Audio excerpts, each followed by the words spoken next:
Hello, আজকে আমরা third semester core 5 নিয়ে আলোচনা করব। আমাদের topic Indian ethics and it's characteristics. আমরা ইন্ডিয়ান এথিক্সের বৈশিষ্ট্য নিয়ে আলোচনা করছি। ভারতীয় নীতিশাস্ত্র আলোচনা করার আগে আমরা একটু জেনে নেব এথিক্স বা নীতিশাস্ত্র কাকে বলে। পাশ্চাত্যের ক্ষেত্রে এথিক্স হলো দর্শনের একটি শাখা, কিন্তু ভারতীয় দর্শন আলোচনার ক্ষেত্রে আমরা দেখতে পাই নীতিতত্ত্বের আলোচনা দার্শনিক আলোচনার মধ্যেই নিহিত হয়ে আছে। পাশ্চাত্য নীতিশাস্ত্র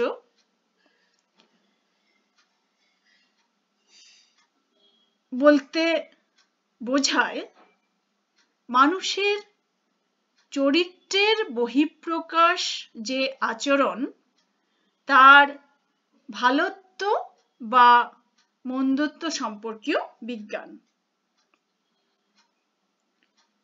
বিখ্যাত পাশ্চাত্য নীতিবিদ ম্যাকেঞ্জি নীতিবিদ্যার সংজ্ঞা দিতে গিয়ে বলেছেন, নীতিবিদ্যা হলো মানুষের আচরণের ঔচিত্যের বা ভালোত্বের আলোচনা। বিখ্যাত নীতি দার্শনিক লিলির মতে নীতিবিজ্ঞান হলো সমাজে বসবাসকারী মানুষের আচরণ সম্পর্কীয় একটি আদর্শনিষ্ঠ বিজ্ঞান, যে বিজ্ঞান মানুষের আচরণকে ভালো মন্দ, উচিত অনুচিত অথবা অনুরূপভাবে মূল্যায়ন করে। পাশ্চাত্য নীতিশাস্ত্রের আলোচনায় আমরা দেখি এই শাস্ত্রের দৃষ্টিভঙ্গি মূলত তাত্ত্বিক। পাশ্চাত্য নীতিবিদ্যা হলো তাত্ত্বিক বিজ্ঞান, যেখানে কোনো আদর্শের প্রেক্ষিতে মানুষের আচরণ ভালো বা মন্দ তা বিচার করা হয়, কিন্তু কখনোই মানুষের চরিত্রকে ওই পরম আদর্শ অনুযায়ী গঠন করার প্রচেষ্টা থাকে না। কিন্তু ভারতীয় দর্শনের দিকে যদি তাকাই আমরা, তাহলে দেখি যে ভারতীয় নীতিতত্ত্বে তাত্ত্বিক এবং ব্যবহারিক উভয় দিককেই সমান গুরুত্ব দেয়া হয়েছে। ভারতীয় দর্শন কেবলমাত্র সত্যের অনুসন্ধান করে না, সেই সত্যকে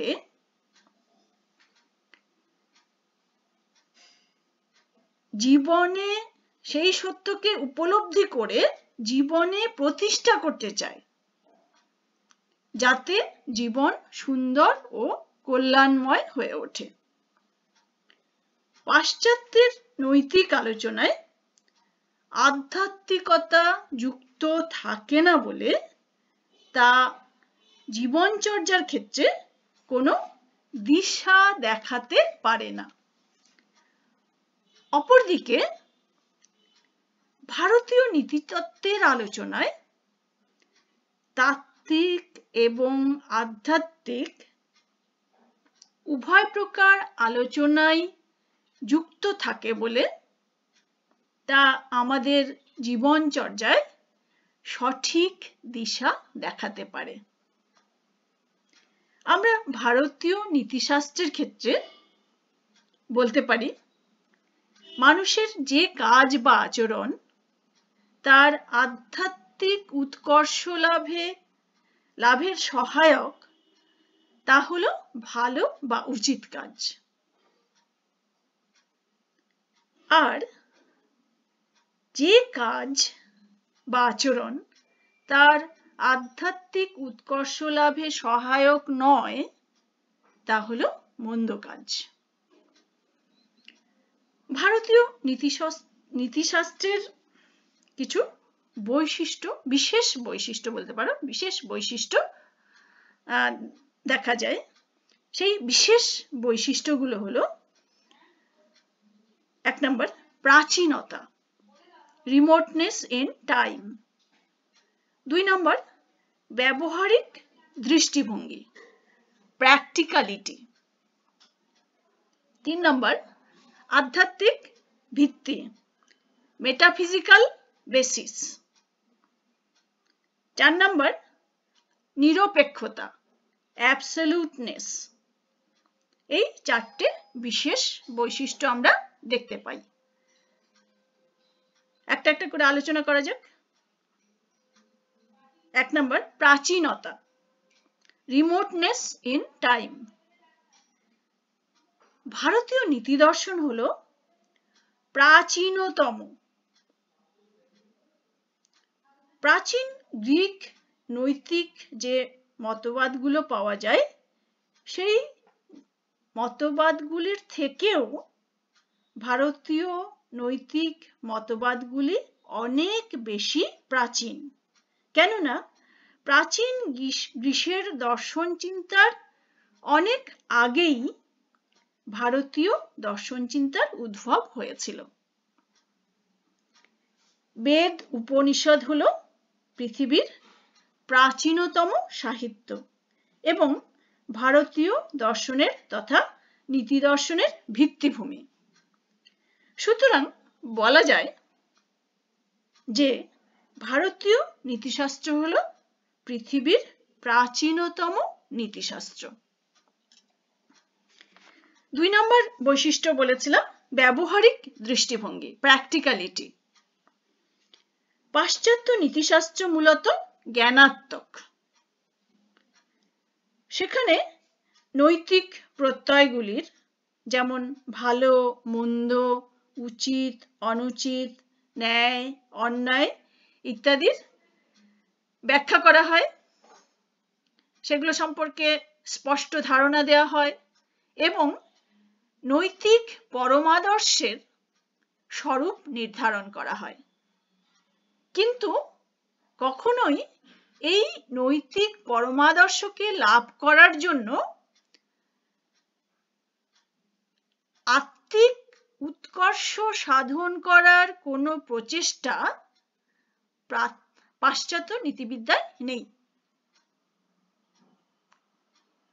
কিন্তু ভারতীয় নীতিশাস্ত্রের দিকে যদি তাকাই, তাহলে দেখা যায় ভারতীয় নীতিশাস্ত্র মানুষকে কেবল নৈতিক জ্ঞান দিয়েই সমৃদ্ধ করে না, এই নৈতিক জ্ঞানকে কিভাবে জীবনে প্রয়োগ করা যায় তারও দিশা দেখায়। সৎকর্ম সাধনের জন্য ভারতীয় নীতিশাস্ত্র মানুষকে চতুর্বর্গ পুরুষার্থের কথা বলে, অর্থাৎ ধর্ম, অর্থ, কাম ও মোক্ষ সাধনের কথা বলে।